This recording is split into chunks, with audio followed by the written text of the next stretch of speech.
கிளம்புனதும் மனசு அஞ்சலி தான் தேடுது.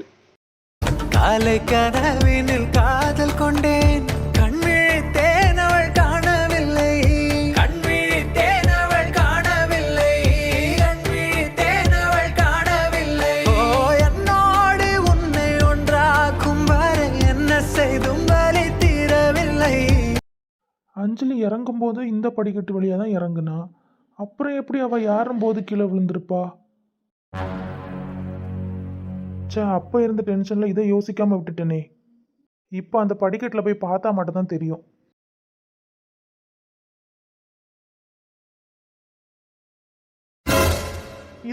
இதில் எப்படி எண்ணெய் சிந்தி இருக்கு? எப்பவும் கிச்சனில் எண்ணெய் இருக்கும், இல்லைன்னா ரூமில் எண்ணெய் இருக்கும். இந்த இடத்துல எப்படி எண்ணெய் சிந்த வாய்ப்பு இருக்கு? ஒருவேளை யாராவது யதார்த்தமாக எண்ணெயை சிந்திருந்தா கூட தொடச்சிருப்பாங்களே. அப்படி இதில் முன்னமே எண்ணெய் இருந்திருந்தா அஞ்சலி இறங்கும் போதெல்லாம் கீழே விழுந்திருப்பா. எப்படி யாரும் போது கீழே விழுவா? ஷப்பா, எனக்கு தலையே வெடிச்சிரும் போல இருக்குது.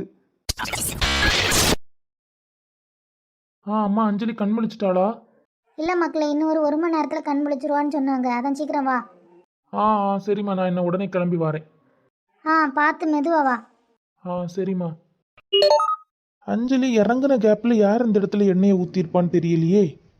அதுவும் இதை பார்க்குறதுக்கு நார்மலாக தலையில் தேய்க்கிற எண்ணெய் மாதிரி இல்லையே, ஏதோ இன்ஜின் ஆயில் மாதிரிலாம் இருக்குது. சரி, முதல்ல ஹாஸ்பிட்டலுக்கு போவோம், அதுக்கப்புறமா பார்த்துக்கலாம்.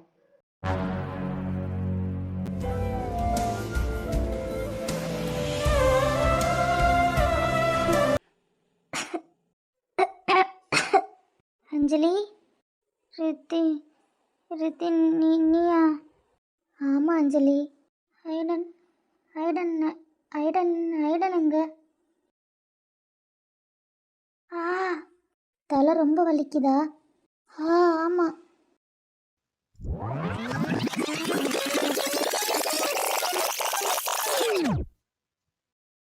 என்னால் என் ஐடனுக்கு எவ்வளோ பிரச்சனை.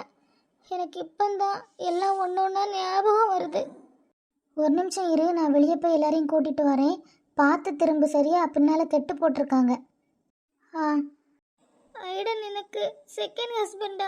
ஐயோ, அவரோட படிப்புக்கும் அறிவுக்கும் எவ்வளோ நல்ல பொண்ணுங்க இருப்பாங்க. என்னால் தான் அவருக்கு இவ்வளோ கஷ்டமே. என்ன ஆனாலும் அவர் வாழ்க்கையில் இனிமேல் நான் திரும்ப போகவே கூடாது. நானே வாழ்க்கையை இழந்தவா, என்ன போய் அவர் கல்யாணம் பண்ணியிருக்காரு.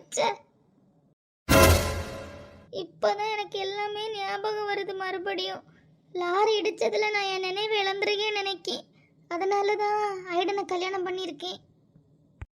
இனிமையாவது அவர் லைஃப்பை பார்த்துட்டு சந்தோஷமாக இருக்கட்டும். நம்ம அவர் லைஃப்பில் போயிட்டு அவர் லைஃப்பை ஸ்பாயில் பண்ணிடக்கூடாது.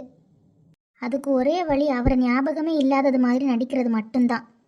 அஞ்சலி, என்னை விட்டு உயிர் போனாலும் உன்னை விட்டு நான் போமாட்டேன். எங்க அது ஐடன், நீங்க எப்படிங்க இன்னைக்கு ஆஃபீஸ் போகலையா? அஞ்சலியோட மெமரி முன்னால விட இப்போ நல்லா ரிக்கவர் ஆகிருக்கு அப்படின்னு சூர்யா சொன்னானே. ஆனால் அஞ்சலி பேசுகிறத பார்த்தா அவளுக்கு கல்யாணம் ஆனதெல்லாம் மறந்துட்டா போலையே. அம்மா அப்பா எங்க? அது அது அது வெளியே நிற்கிறாங்க அஞ்சலி. நான் அனுப்பி வைக்கிறேன்.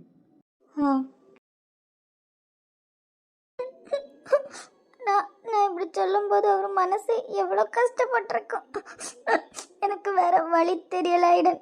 நீங்கள் சந்தோஷமாக இருக்கணும், அது மட்டும்தான் எனக்கு வேணும். மக்களே, அம்மா நான் வேலைக்கு போயிட்டு வரும்போது ஒரு லாரி வேகமாக இடிக்கிற மாதிரி வந்துமா, அதுதான் என்ன இடிச்சா? ஆமாம் மக்களே. இப்போ உனக்கு ஒன்றும் இல்லை மக்களே, சின்னதாக அடின்னு தான் டாக்டர் சொன்னாங்க, வேற எதுவும் பெருசாக இல்லைம்மா. நீங்கள் அழாதுங்கம்மா, அதான் டாக்டர் சின்ன அடின்னு சொல்லியிருக்காங்கல்ல, அப்புறம் என்ன? சரி மக்களே, நான் வருத்தப்படலை. ஐயோ, என் பிள்ளை மறுபடியும் பழசெல்லாம் மறந்துட்டாளே, மாப்பிள்ளை தம்பியும் சேர்த்து மறந்துட்டாளே. இப்போ நான் என்ன பண்ணுவேன்? அவங்களுக்கு என்ன பதில் சொல்லுவேன்னு தெரியலையே. மக்களே, இப்போ டாக்டர் வந்து பார்ப்பாங்க, நான் வெளியே நிற்கேனா? நீங்கள் எதுக்கு இவ்வளோ வருத்தப்படுறீங்கன்னு எனக்கு புரியுதுமா. ஆனால் எனக்கு வேறு வழி தெரியல. என்னோட ஐடன் நல்லா இருக்கணும், அது மட்டுமே எனக்கு போதும். நான் அவர் வாழ்க்கையில் இருந்தால் கண்டிப்பாக அவர் சந்தோஷமாக இருக்க மாட்டார்.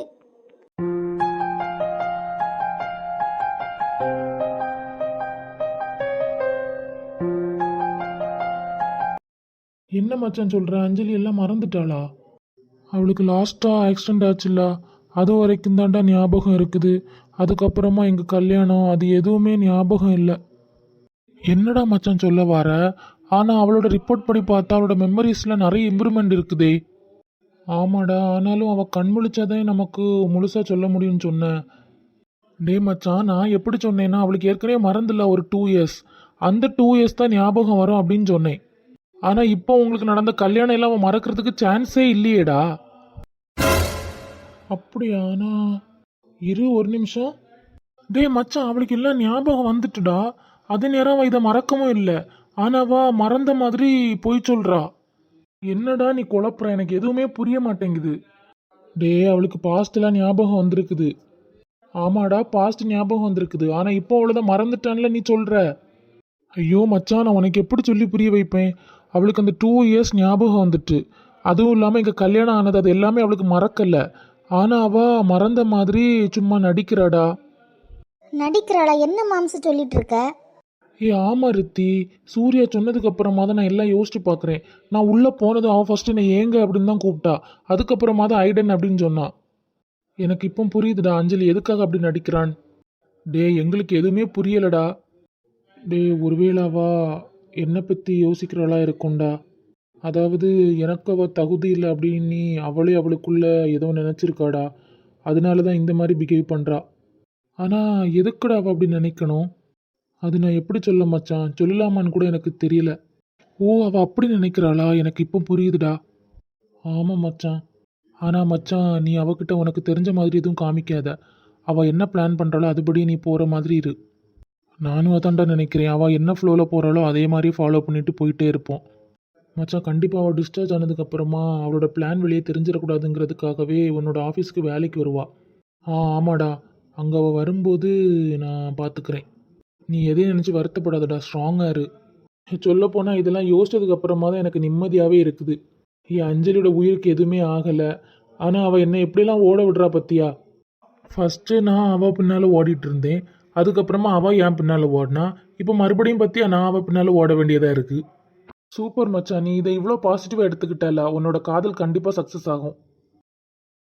மாப்பிள்ள, அது அது அஞ்சலி கிட்ட பேசுனீங்களா? ஆமாம் அத்தை, அவளுக்கு எங்கள் கல்யாணம் எதுவுமே ஞாபகம் இல்லை. கடைசியாக நடந்த ஆக்சிடென்ட் வரைக்கும் தான் ஞாபகம் இருக்குது. ஆமாம், அது நான் வருத்தப்படுவேன்னு தானே அத்தை கேட்குறீங்க? நீங்கள் எதுவும் வருத்தப்படாதுங்க. கண்டிப்பாக அஞ்சலிக்கு என்ன ஞாபகம் வந்துடும். அது அது எப்படி மாப்பிள்ள சொல்கிறீங்க? அதெல்லாம் அப்படிதான் அத்தை. நீங்கள் வேணா பாருங்களா, இன்னும் 2 மாதத்துக்குள்ளாடி அஞ்சலிக்கு எல்லாமே ஞாபகம் வந்துடும். அப்படியா? ஆமாம் அத்தை, சந்தோஷமாக இருங்க. அஞ்சலிக்கு இப்படி ஆயிட்டே, அதனால அஞ்சலியை நான் ஏற்றுக்க மாட்டேனோ அப்படிலாம் எதுவும் நினைக்காதுங்க, சரியா? என்னதான் நடந்தாலும் அஞ்சலி இந்த ஐடனுக்கு தான். ரொம்ப நன்றி மாப்பிள்ள. நாங்கள் யாருக்கு என்ன புண்ணியம் பண்ணோன்னு தெரியல. உங்களை மாதிரி ஒரு மாப்பிள்ளை கிடைக்கிறதுக்கு நாங்கள் கொடுத்து வச்சிருக்கணும். என்ன அத்தை நீங்கள்? அத்தை, மச்சானுக்கு ஃபோன் பண்ணேன், அவருக்கு ஃபோன் ரீச் ஆகலை. ஆமாம் மாப்பிள்ள, இந்த தடவை போன ஷிப்பில் ரொம்ப சிக்னல் இல்லை. எப்போவாது ஒருக்கா தான் கால் பண்ணுவான். சரி அத்தை, அதெல்லாம் ஒன்றும் இல்லை. அஞ்சலி கண்முழிச்சிட்டால, எனக்கு அதுவே போதும். ஐடன், நீங்களா? ஆமாம் அஞ்சலி, உங்களுக்கு அடிபட்டுட்டுன்னு சொன்னதும் நான் உடனே ஹாஸ்பிட்டலுக்கு கிளம்பி வந்துட்டேன். எனக்கு எல்லாம் மறந்துட்டுன்னு ஐடன் நம்பிட்டாரு. இப்போ எப்படி இருக்கீங்க அஞ்சலி? தலை பரவாயில்லையா? ஆமாம் ஆமாம் ஐடன், ஆனால் கொஞ்சம் பெயின் மட்டும் அதிகமாக இருக்குது. ஓகே, நீங்கள் நல்லா ரெஸ்ட் எடுத்துட்டு நல்லா சரியானதுக்கு அப்புறமாவே ஆஃபீஸ் வந்தால் போதும். ஓகே. நீ விலைக்கு போயிட்டா நான் சந்தோஷமாக இருப்பேன்னு நினச்சி தான் நீ இந்த முடிவு எடுத்திருக்க. ஆனால் நீ இல்லைன்னா என் லைஃபே இல்லைன்னு உனக்கு நான் புரிய வைக்கிறேன் அஞ்சலி. நீ இல்லாமல் என்னால் எப்படி இருக்க முடியாதோ அதை விட அதிகமாக நான் இல்லாமல் உன்னால் இருக்க முடியாது அஞ்சலி. உன்னில் தொலைந்த என்னை உடனே மீட்டு கொடு, இல்லை என்னுள் நீயும் அழகாய் உடனே தொலைந்து விடு.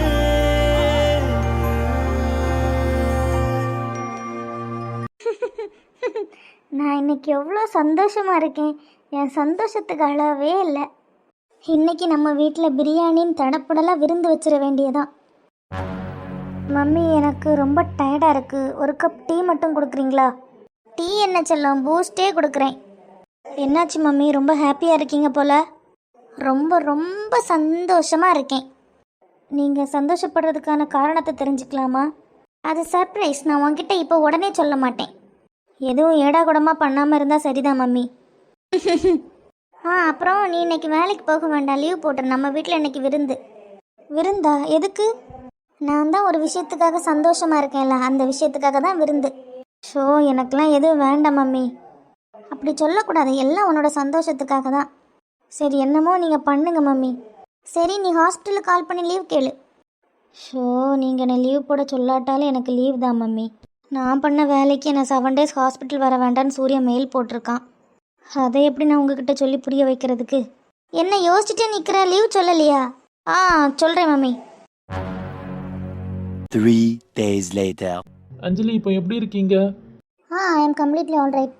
சூப்பர் அஞ்சலி. டேப்லெட் கொடுத்துருக்கதெல்லாம் கரெக்டாக போடுங்க. ரொம்ப ஓவர் திங்க் பண்ணாதுங்க. லைட்டாக தலைவலிக்கிற மாதிரி இருந்தாலும் உடனே ஹாஸ்பிட்டல் வந்துடுங்க. Okay doctor. அப்போ நாங்கள் கிளம்பலாமா டாக்டர்? ஆமாம் ஐயா, தாராளமாக கூட்டிகிட்டு போங்க. 3 நாளாக ஐடனை பார்க்காமலே ஒரு மாதிரி இருக்குது. அப்பா அவர் உண்மையாகவே எனக்கு எல்லாம் மறந்துட்டுன்னு நம்பிட்டார்ல. ஆனாலும் இன்னைக்கு நான் டிஸ்சார்ஜ் ஆக போகிறனால ஒருக்கா என்னை வந்து பார்ப்பாருன்னு நினச்சேன். ஆனால் இன்னும் வரலையே.